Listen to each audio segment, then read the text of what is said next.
time for Straight Talk Live with renowned radio pioneer Edna Parrish, the television show and podcast dedicated to presenting thought-provoking issues and opinions with the goal of challenging listeners to re-examine their assumptions and expand their opinions and give thought to new ideas and concepts to better their lives and the lives of others. This is your opportunity to participate in making the world better. So without further ado, let's get ready for Straight Talk Live with your host Edna Parrish.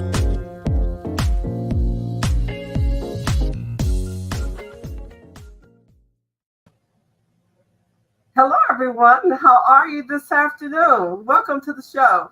I'm Edna Parrish, your host for today. It's a pleasure to have you here with us. Now, the question that I have for you today, and one that our guest is going to really get into the discussion about, do you understand the Israeli-Palestinian War? Or have you somehow confused history with the biblical text? We'd like you to join us today in our discussion and how this could affect the 2024 election of the presidents. Today at 4 o'clock, we're right here with you, Issues and Opinions with Edna Parrish and our guest for today.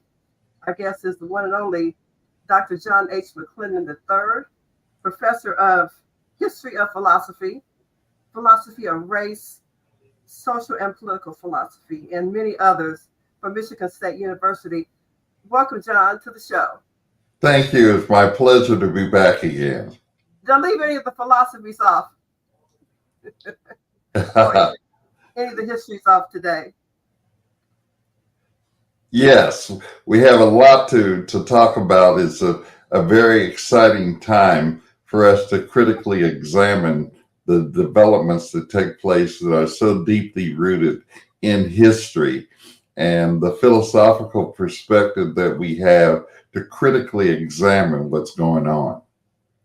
And so did I stretch it when I said, have we somehow confused history with the biblical text?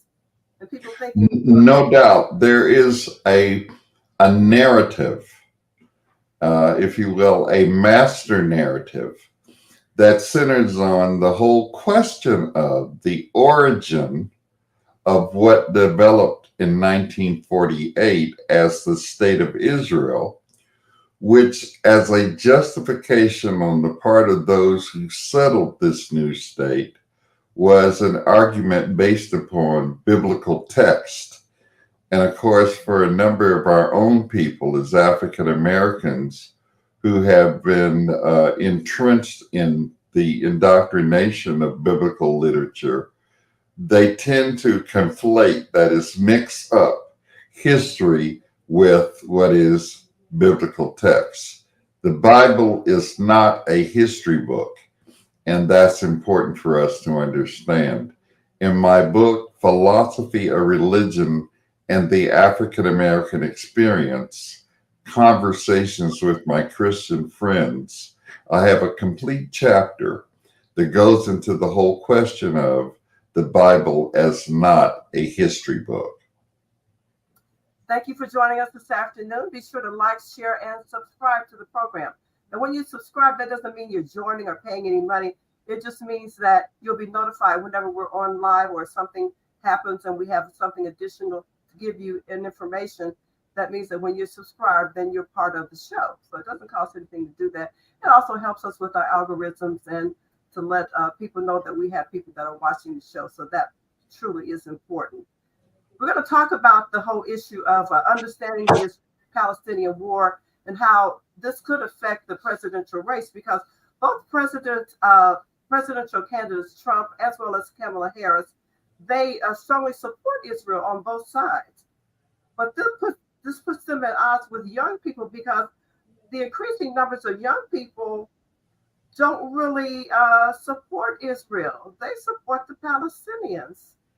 We're going to talk about that and get more into it. And right now, these people don't have a spokesperson in this race. It'll be interesting to see how things will turn out, but we're going to just develop it as we go along today and talk more about this perspective. In the meantime, it's time to jump in and check out what's going on in the news. Now, as we know, coming up this Tuesday, Kamala Harris, the presidential candidate, and former President Donald Trump, they're going to meet in a person-to-person, face-to-face debate on Tuesday on ABC's network. And some Republicans say they're nervous about Donald Trump and how he's going to handle that moment being live with his opponent. You think he can handle it without throwing off some negatives toward Kamala Harris and throwing out some of the nasty things he's been saying lately, John? I don't think so. I think that many of the people who are organizing for the Republican Party would hope he would not do so and try to remain on the issues of policy and the like. But I just think it's a part of his whole persona and makeup that ad hominem attacks and going off the script is something that he just cannot resist. So I would not be surprised that when they have the debate, he'll go off the rails on more than one occasion. And the thought for a lot of people is saying that this time that Kamala will be able to really define who she is. They're saying that she still hasn't told people who she is. We know that she is African American, partial or not, because of her mother and her father, that she does have black blood in her. That one drop still holds true. But beyond that, they say they don't know a lot about her. So she'll get a chance to give an opinion as to who she really is at this time. Also in the race, Dr. Cornel West. Things have been kind of quiet on his end because, he is running for president in this election. And he qualified to be on the ballot in Virginia's election. Serious candidate, yes or no, but he's still hanging in there. So now he's going to be on the ballot in Virginia. You think that will confuse people? Well, I think that given the curious history of politics, especially presidential elections, and the way in which the two-party system has become the de facto way in which presidential elections are handled, anytime an independent candidate is on the table, it changes a lot for each party in terms of how they negotiate the third parties who can potentially draw uncommitted voters and people who may well be in swing states. And of course, that can change considerably who will win and who will lose. So in some instances, a Cornel West or a Jill Stein, who is also an independent presidential candidate, are seen as spoilers. And so many of the Democrats have condemned their presence because third-party candidates many times are left of the Democratic Party. And so therefore they think that they should fall in line with a more liberal stance since they don't agree with the more conservative position, in this case, of the Republican Party. So they see the Cornel West and Jill Stein as people who could possibly take away voters from the Democratic Party. However, the fact remains is that, in my estimation, that many people who would support a Cornel West or a Jill Stein are people who would not support the Democratic Party or the Republican Party. They find them as inadequate in terms of addressing the kind of issues they want to address. So, for example, the uncommitted voters in the state of Michigan who did not vote in the primaries here when Biden at that time was the Democratic nominee, they did so because of the issues surrounding Palestine. And so whether they would now decide to back Harris or not is still yet to be seen, especially in light of the Democratic National Convention and what took place there. Also, Dr. Melina Abdullah is also an independent candidate running, and she'll be on the ballot also with Cornel West. In the meantime, candidate Robert F. Kennedy, an independent candidate, he removed his name from the ballot to run, and now he's joined with Donald Trump. Do you think that gives him more power or gives Donald Trump more power and pull? Well, again, whatever group that we're planning to back Robert Kennedy Jr. Will more than likely go with him in their support of Trump. So Trump may gain something there, where if he had remained, that is, Kennedy Jr. had remained an independent candidate, those votes may have gone to him and not to Trump. And so here's where we see then how that, process of the dominance of the two-party system can be thwarted in some ways, or at least subverted in some manner. And this goes all the way back through presidential elections. In 1948, there was a very significant third-party candidate with regard to the Progressive Party. And the Progressive Party had as his presidential candidate in 1948 Henry Wallace, who was a former vice president under Franklin Roosevelt. And so a sizable number of progressives, including African Americans, such as Dr. W.B. Du Bois and Paul Robeson and Lena Horne, supported the Wallace campaign in 1948. And then in 1952, the Progressive Party actually was the first party to have a Black woman as their vice presidential candidate. And that was the journalist of the Charlotta Bass, who was the editor and owner of the California Eagle, who ran as vice president. So the Progressive Party was the first party to have a Black woman run as vice president. All right. And in other news this week, remember when we haven't had a school shooting, and it's so familiar for people, they kind of sometimes overlook it. In Georgia this week at Appalachian High School, we had 2 students and 2 teachers died Wednesday when a 14-year-old student opened fire with an AR-style rifle on campus and killed these students and these teachers. Now, he wasn't taken out by the police himself. He survived. However, he is being charged. His father is too.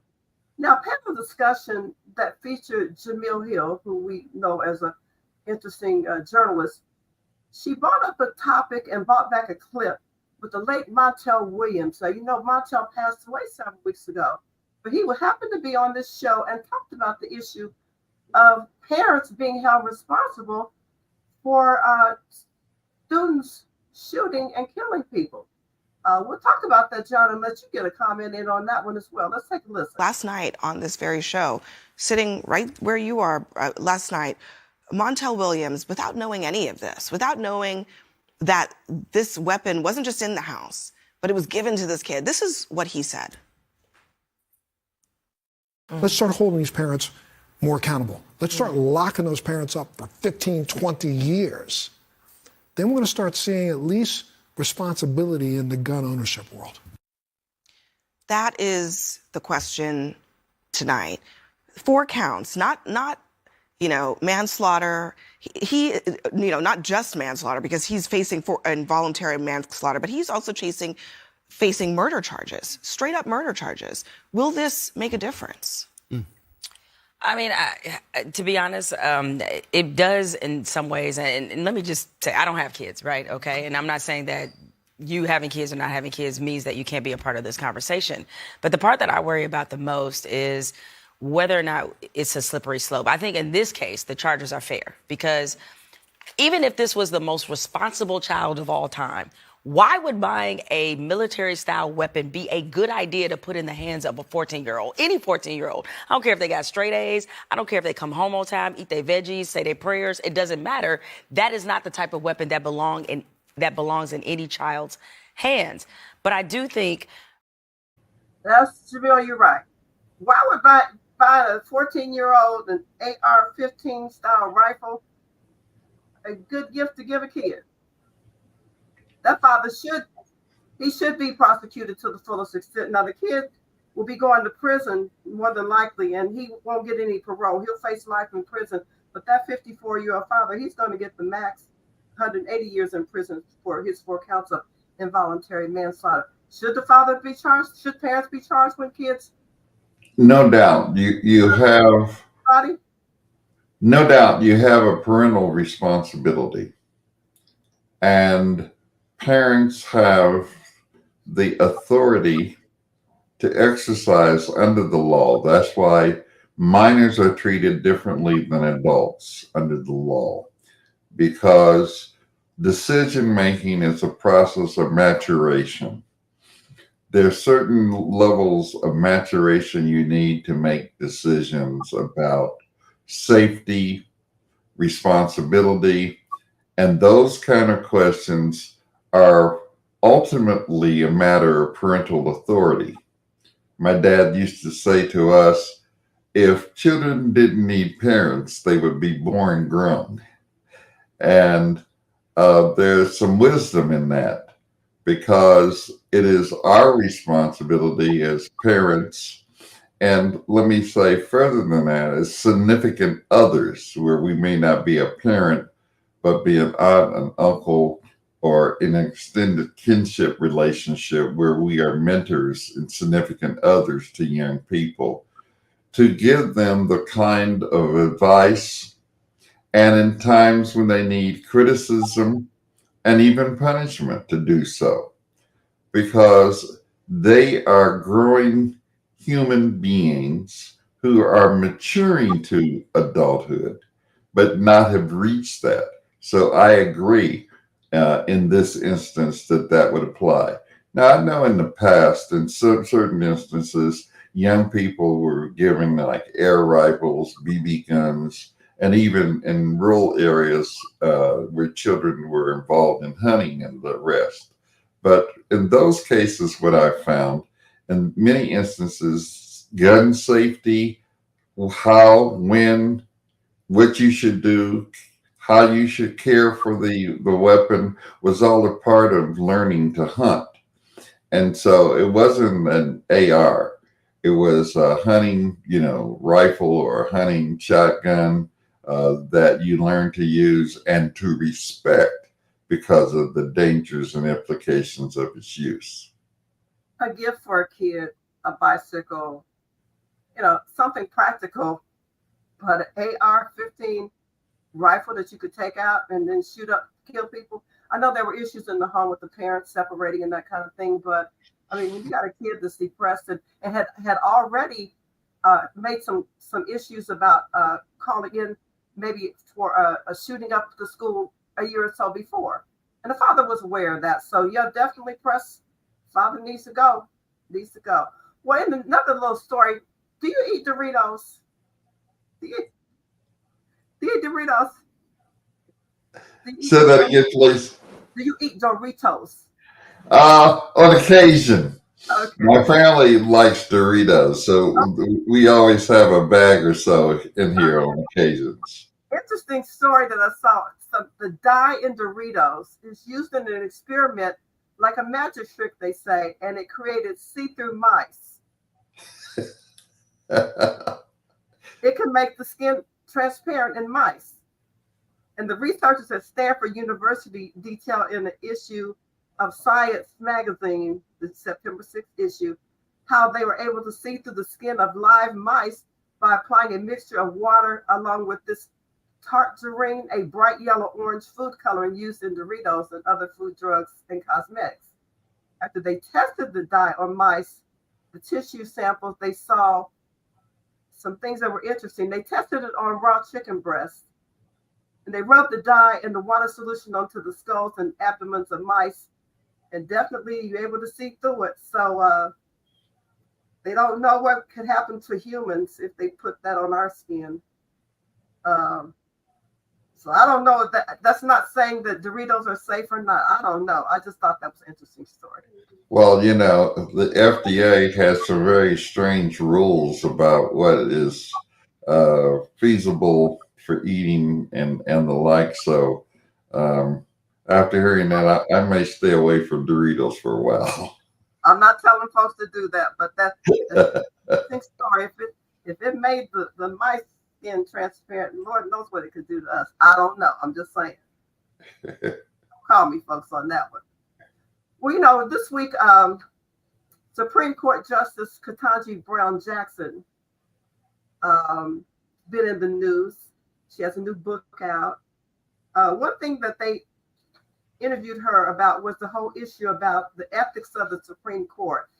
And President Joe Biden wants to see some changes in the Supreme Court. He thinks that, the giving them that life forever as a Supreme Court justice is a little bit too much life. What do you think? Well, this is going to be very interesting because I heard when he announced it, he was talking about a limited term for Supreme Court justice. But because that's such a fundamental part of how the Constitution was shaped, it's going to be a very intense kind of discussion. But in the same light, the idea of a lifetime position on the Supreme Court was a part of the conception of the Federalists when they framed the Constitution to restrict the popular influence of the masses of people over governments. And so that was the intent of why then you couldn't limit the term and you could not vote for who was going to be on the Supreme Court. It would come by way of appointment. But in the same light, the Electoral College was developed for that same purpose. So I think it would be an interesting discussion. It would make people have to dig deeper into the very intentions behind the framing of the Constitution. Now, CBS Evening News anchor Norah O'Donnell interviewed Chief Justice Ketanji Brown Jackson, and just what she had to say about the whole issue. Justice Thomas responded to your dissent by describing your views on race as follows. As she sees things, we are inexorably trapped in a fundamentally racist society, with the original sin of slavery and the historical subjugation of Black Americans still determining our lives today. What did you make of that? Let me just say that the justices use our opinions as an opportunity to explain to the public our views. That's Justice Thomas's view of my position as expressed in my opinion. And I don't know if Justice Thomas really had anything to respond to with respect to the actual fact. And that's all that I was really focusing on. But he wrote, she sees things, we are all inexorably trapped in a fundamentally racist society. Do you believe that? No.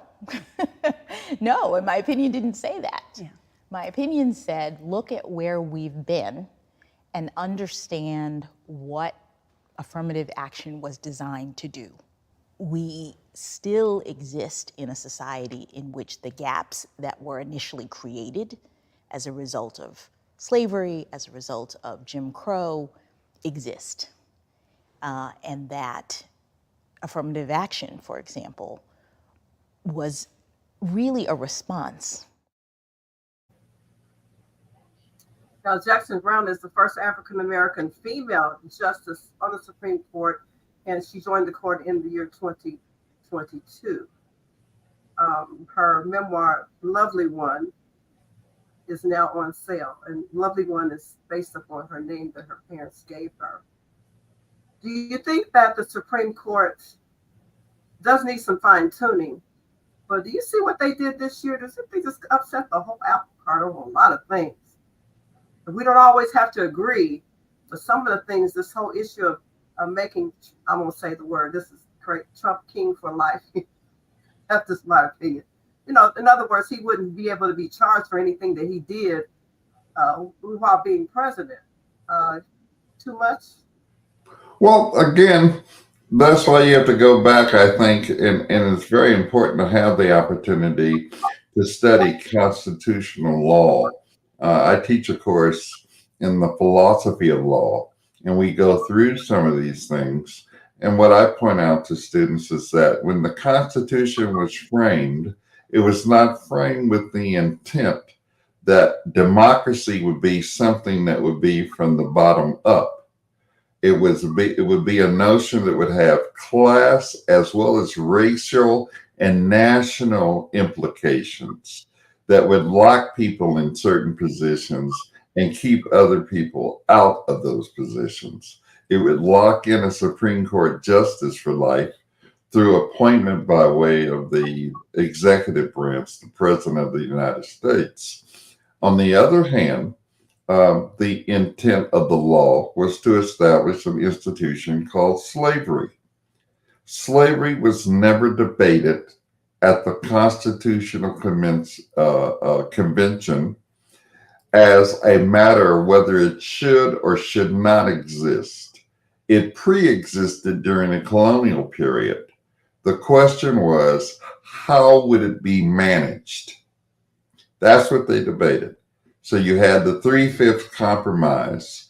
You had the Electoral College, which was an integral part of the 3/5 compromise. The 3/5 compromise established that the House of Representatives would then be elected according to the population of a given state. So a place like Maine or Vermont would not have as many representatives as New York or at that time, Pennsylvania. They would have a bigger population, so they would have more representatives. On the other hand, the Senate would always consist of the same number, that is 2 per state. We call that a bicameral legislation. That means you have a House of Representatives and a Senate. On the Senate, each state had 2, but in the House of Representatives, the states that had a larger population would have more representatives. The southern states wanted to argue at the Constitutional Convention that slaves should be counted as a part of the population, and therefore states that have slaves like Mississippi, Georgia, Alabama, Virginia, etc., would have more representatives. The response was, oh no, you can't do it that way because you said the slaves were not people, they were not persons, but they were property. So how can you get more representatives? And they came up with a compromise that the slave would be counted as 3/5 of a person. And that's how representation was established. So from the very beginning, where I disagree with her is that where she says that racism still influences our contemporary lives, and it does. And I agree with her that affirmative action was designed to, in some measure, to rectify that.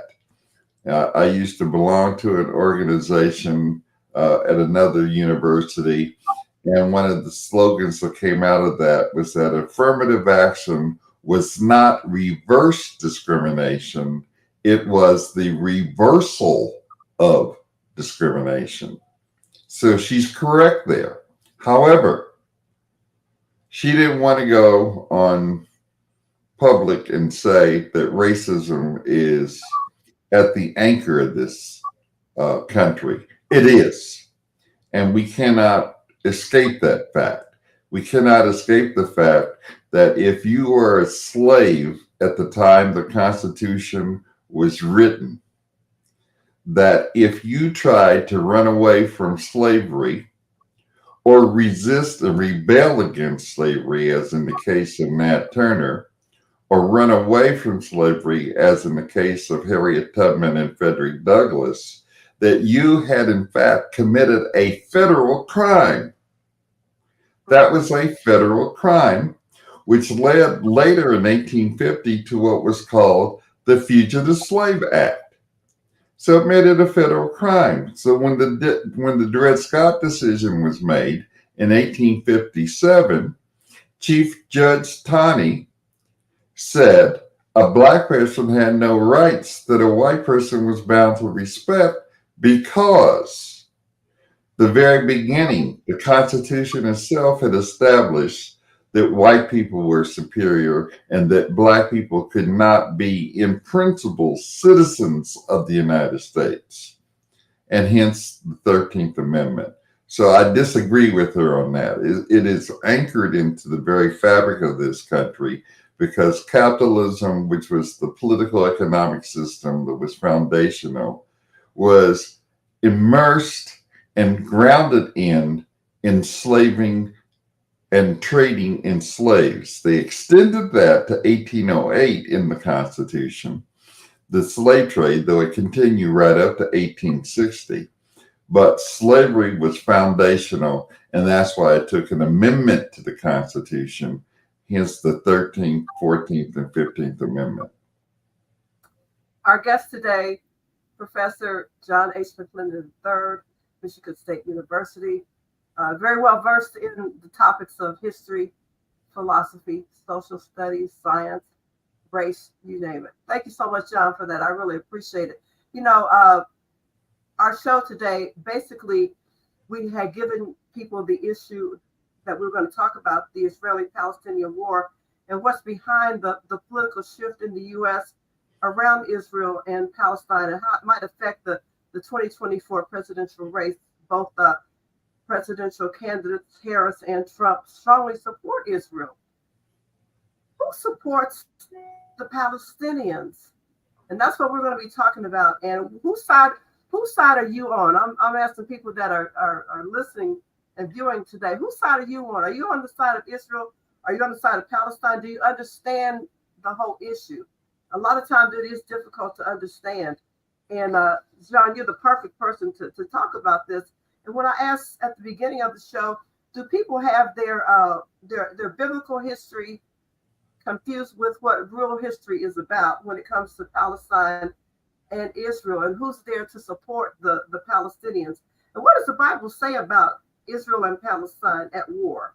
And whose side are you on? How do we get it confused, John? Well, the confusion lies in the fact that because some people, in terms of their religious beliefs, rather than understand the mythic character of what's behind the doctrine of their beliefs, take that as actual history. But all we have to do is to look and say, did history begin with the development of what becomes Judaism? That's what we have to ask. And we know right away that other religions existed before Judaism. So we cannot say then that when you look at the book of Genesis, you're looking at the beginning of history. It just doesn't match up with the evidence. The evidence is that there were other religious beliefs and other groups of people that preceded what emerged as Israelites, and then Judaism.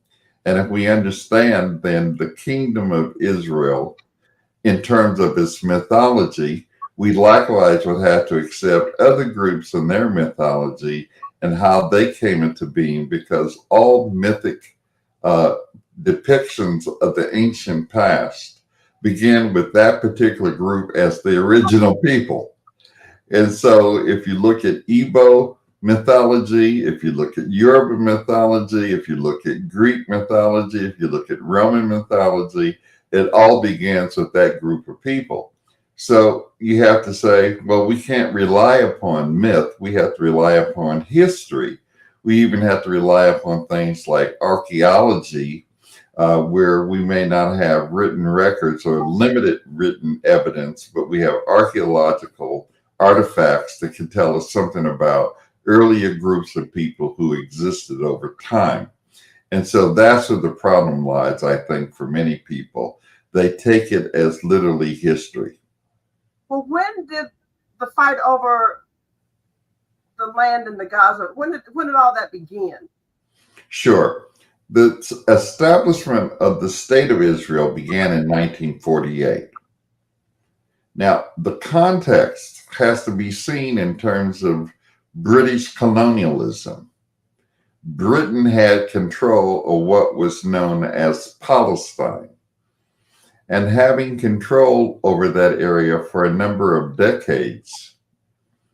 And in the course of events, Britain basically tried to play to the aspirations of the Zionist movement.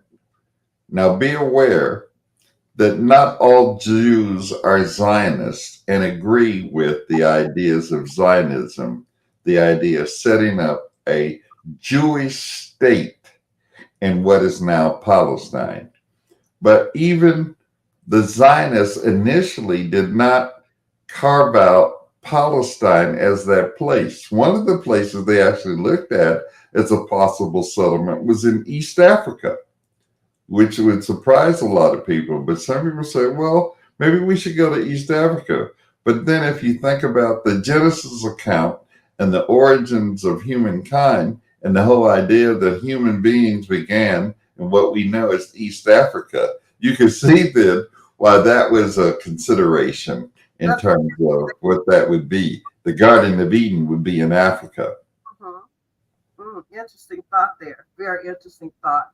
So let's bring it up to today's time. So when did the fight and the war actually begin? And briefly, let's get it to that point where, like you were talking about, the settlement took place, and then the fight started all over again over the land. Well, in the course of now 76 years, for some of us, our complete lifetime, some of us are in the framework of 1948 to today.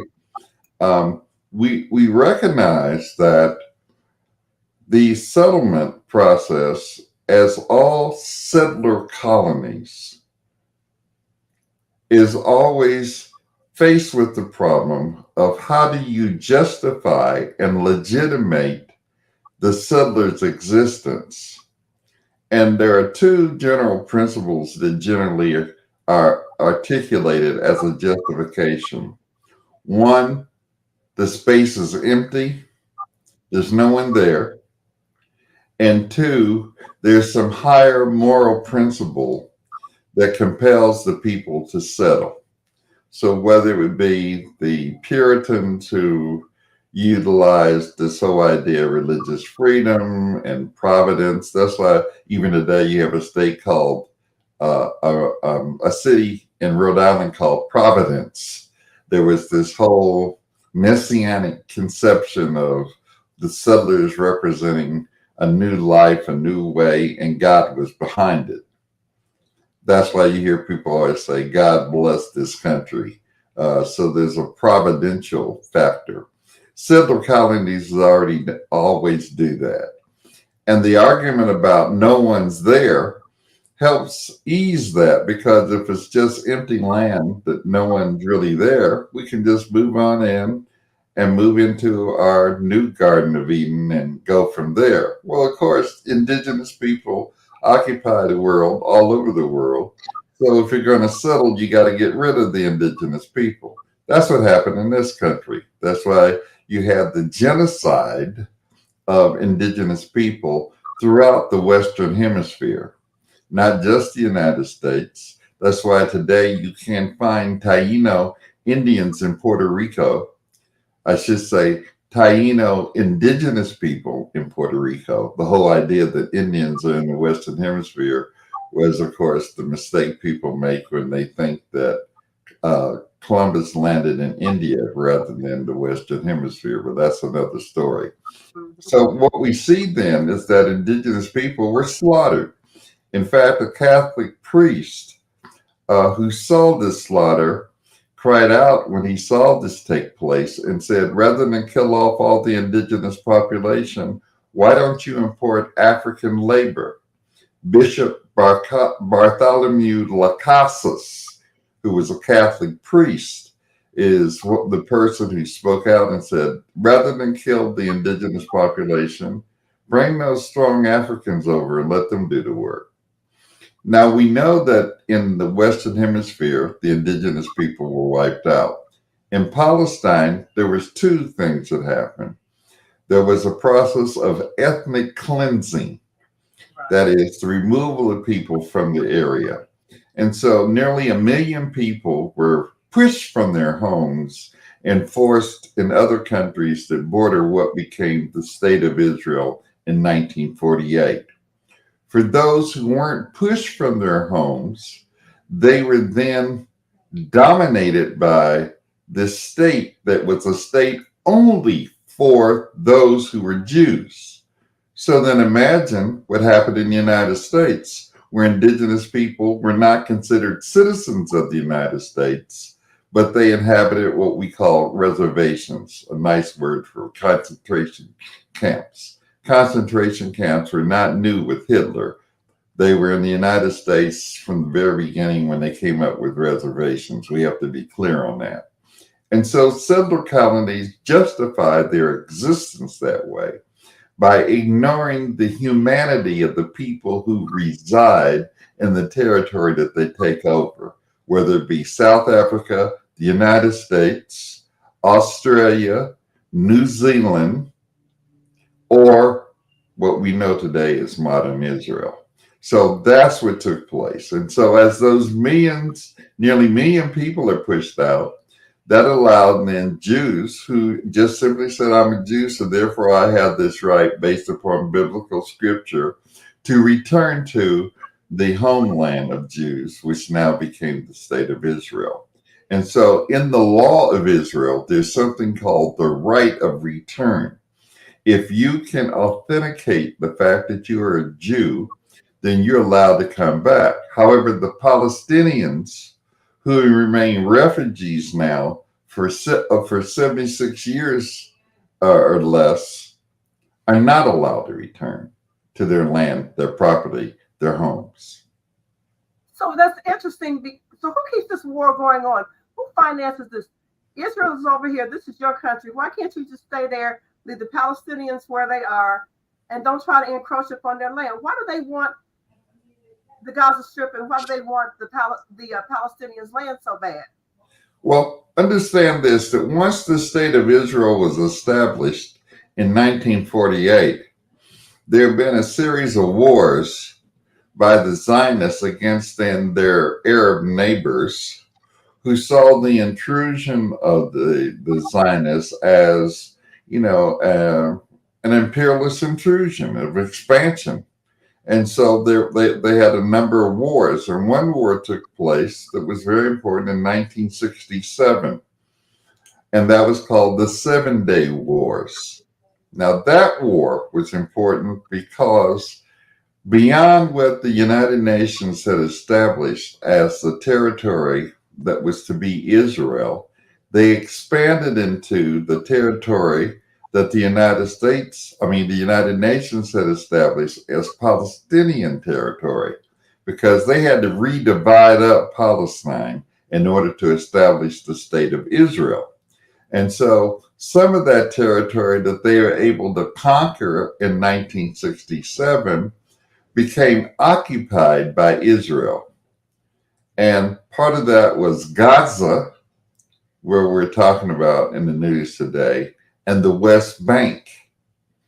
And so what we're seeing happening today is that Gaza and the West Bank are militarily occupied.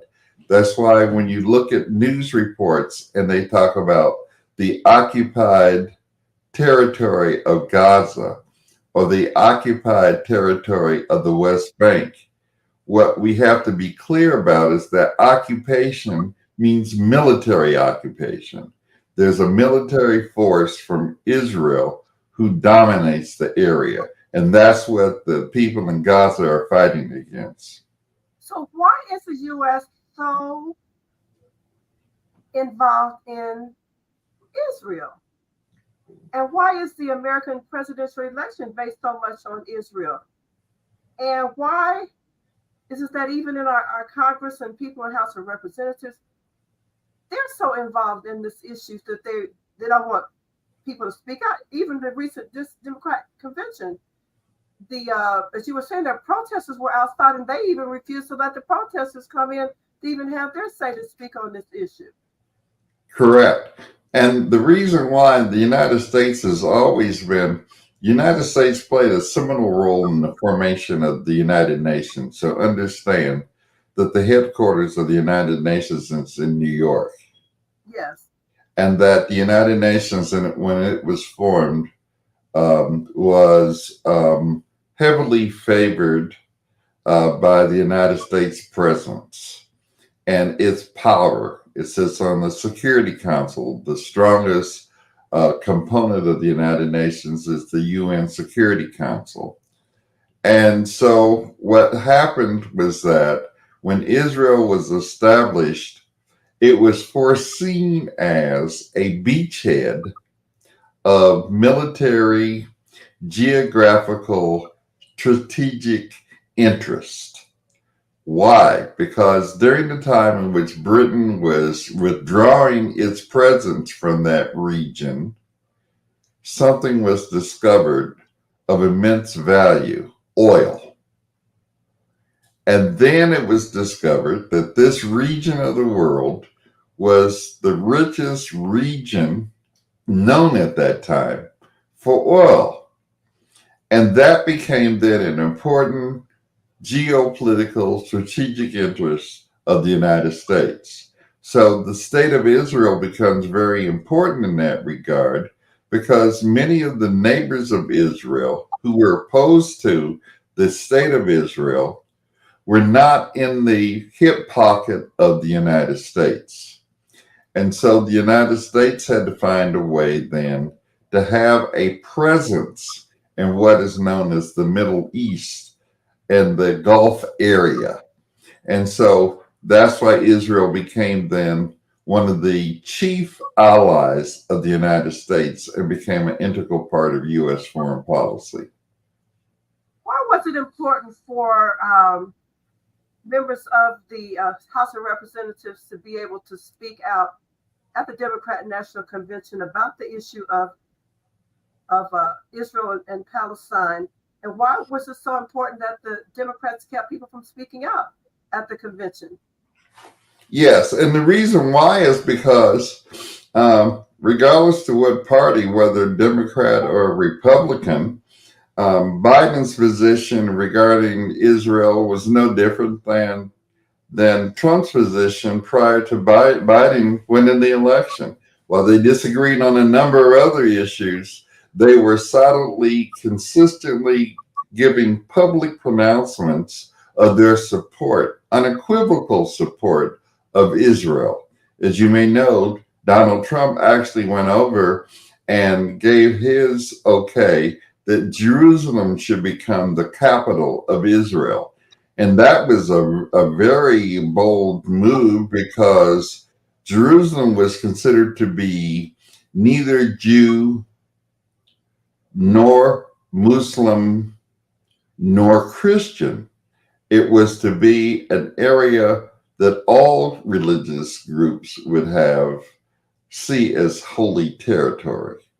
Yeah. And the Zionists wanted Jerusalem. So Trump went over there and said, look, let's grant that. Now, Biden has never come back and said, oh, that was the wrong move. The United States cannot hold by that. He has accepted that and continued the same policy in unequivocally backing Israel.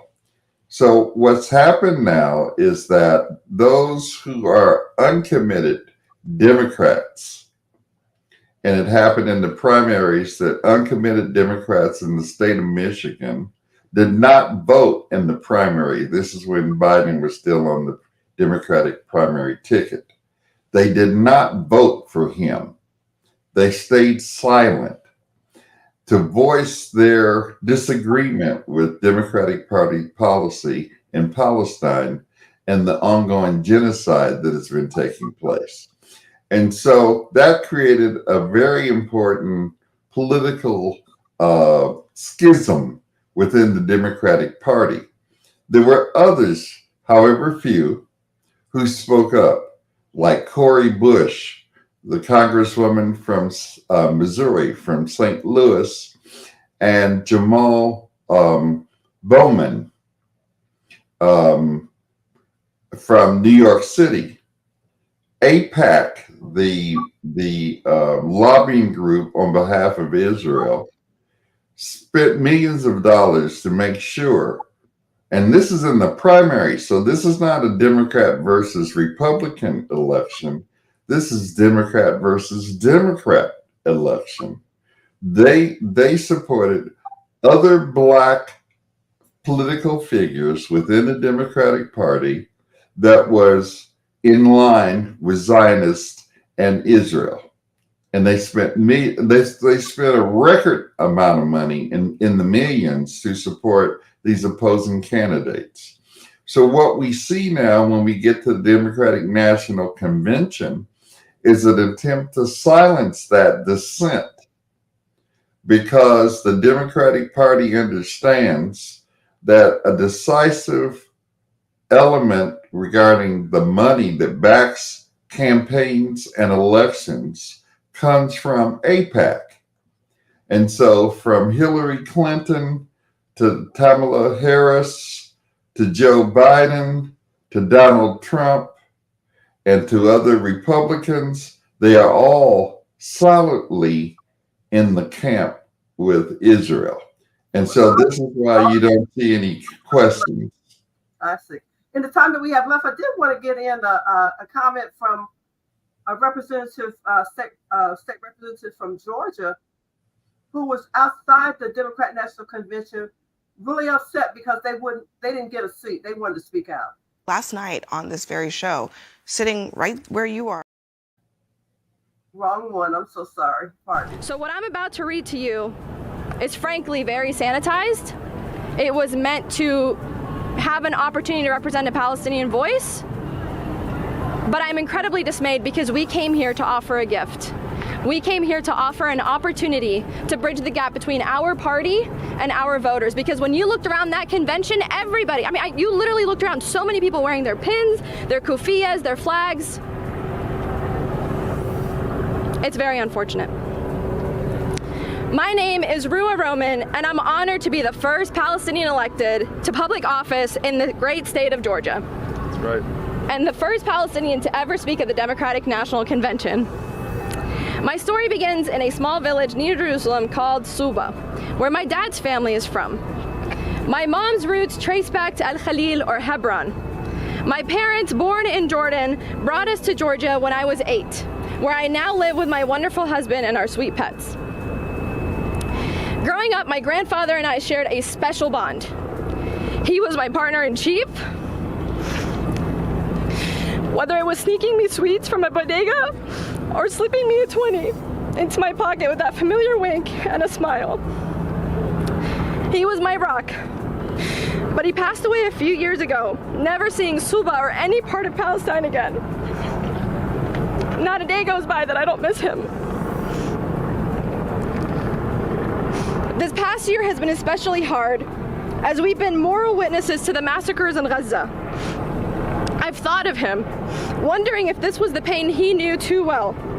When we watch Palestinians displaced from one end of the Gaza Strip to the other, I wanted to ask him, how did he find the strength to walk all of those miles decades ago and leave everything behind?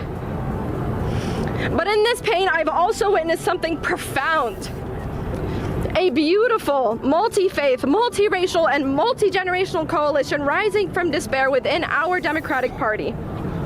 For 320 days, we've stood together demanding to enforce our laws on friend and foe alike to reach a ceasefire and the killing of Palestinians, free all the Israeli and Palestinian hostages, and to begin the difficult work of building a path to collective peace and safety. That's why we are here. Members of this Democratic Party committed to equal rights and dignity for all.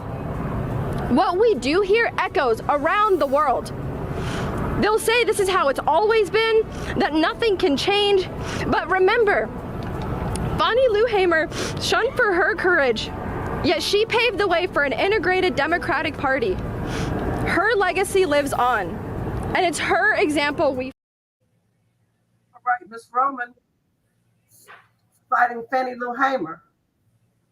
So that's what happens when America is so diverse and we elect people from different countries, different backgrounds. People want representation. Is she right? Is she right to want to be heard? Oh, no doubt. I mean, after all, if she is considered a representative of the Democratic Party, and the National Democratic Convention is precisely to give voice to the various people who are a part of that party, then how can you silence one segment because they are in fact, expressing their dissent. And one of the key principles of the notion surrounding the idea of democracy, at least espoused by the very Democratic Party we're talking about, is the right to dissent. In fact, it's kind of ironic because this is why they say Trump, is a danger because he doesn't allow dissent. Now, a few of the younger voters definitely won't be voting for Donald Trump. And since him and Kamala Harris have the same opinion about the Israeli-Palestinian war, the third-party candidates would maybe get the votes, but now doesn't look like they have very much to vote for. So with the stakes being so high, how will it divide, or is there protest falling on deaf ears then? I don't think so.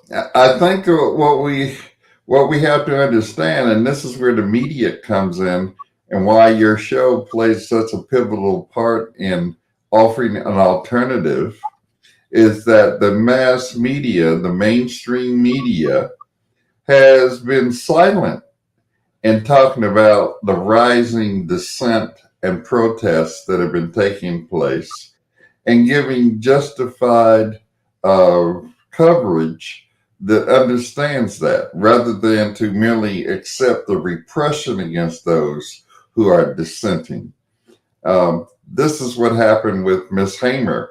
If you may remember, Lyndon Baines Johnson had the media closed down when she began to speak in dissent as to what was taking place, because his election was on the line and he didn't want Miss Hamer to disrupt his election process. So it's not something new.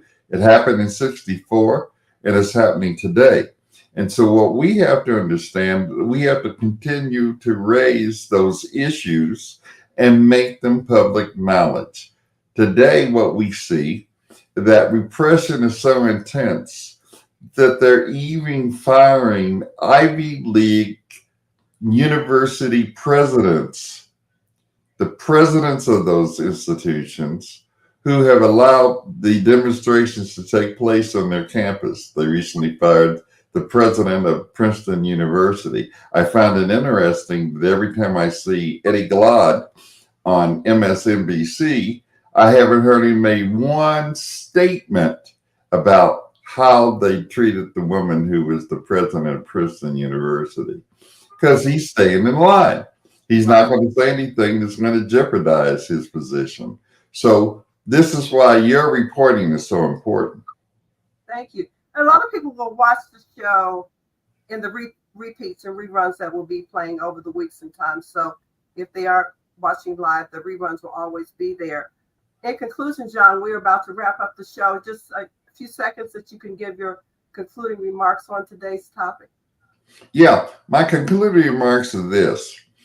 We need to come together and understand how vital it is to offer an alternative to what is the master narrative and the ruling ideology that comes from the ruling class. We need to think now, if you will, outside of the bourgeois box. We have to begin to think now in new terms. Even the very history of the United States has to be looked at in different terms than what has been looked upon. And when we do that, we offer ourselves then the possibility of developing a practical and programmatic approach to the questions that face us today. We cannot just simply go piecemeal and jump from one wagon, that is the Democratic Party, to the other, the Republican Party, as we've seen that some have now jumped to the Republican Party. In fact, this young man, he's a rapper who met with Donald Trump a while back. Now they found out that he had close ties with right-wing Republicans. The guy that sponsors the 3-on-3 basketball league, his name escapes me now. He did. Ice Cube? Ice Cube, yes, that's what I'm trying to get to. Now it's been discovered that he has close links with right-wing financing. And so his agenda that he came up with was really a Republican agenda, but it was in reaction to the fact that he was dissatisfied with the Democrats. And vice versa, we have those who jump with the Democrats because they're dissatisfied with the Republicans. What we have to do now is make a critical assessment and establish our own agenda in light of the contradictions that persist. Well, thank you so much for your opinion and for your expertise on this area, Dr. John H. McClendon III. We can call on you. I know whenever topics are rare that we don't understand, I certainly don't, and I don't have a problem with asking you to come on and to share with me and our listeners about this whole issue regarding the Palestinian, Israeli conflict. So thank you so much for joining us. Thanks for inviting me. And while the Bible gives us foundational narratives and teachings related to the land and its people, the Israeli-Palestinian conflict is a complex modern political situation influenced by historical and social and religious factors. So there you have it. One thing, be sure to vote when the election comes up in November. Thank you, John, for joining us, and thank you all for being part of the show today. Thanks for tuning in to Straight Talk Live with renowned radio pioneer Edna Howell Parrish, the program dedicated to presenting thought-provoking issues and opinions with the goal of challenging listeners to re-examine their assumptions and expand their opinions and give thought to new ideas and concepts to better their lives and the lives of others. Join us next week for another opportunity to participate in making the world better. So until next week, live your best life from your friends at Straight Talk Live and host Edna Howell Parrish.